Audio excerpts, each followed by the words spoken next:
Nako, grabing ano to, grabing parangal na hindi ko ma-describe yung feeling. Parang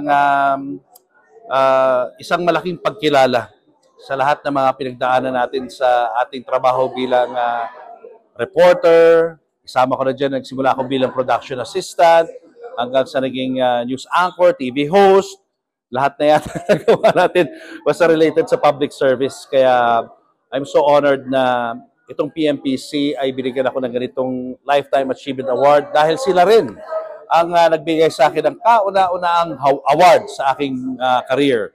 Kaya hindi ko makakalimutan ng PMPC. And to be recognized sa lahat ng mga ginawa mo is such a big deal for me.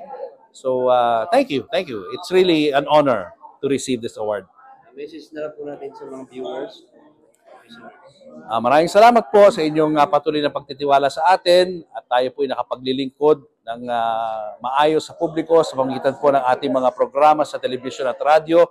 At ito pong parangal na ito ay nagpapatunay na ang ating pong mga efforts na ginawa ay hindi po nasayang. Ito po ay nakapagdulot ng impormasyon, ng kaalaman sa mga viewers natin at mga listeners natin na nagamit po nila sa kanilang araw-araw na pamumuhay. Sana po ay marami pa tayong mga magawa para sa pamilyang Pilipino sa mga darating na panahon. Thank you.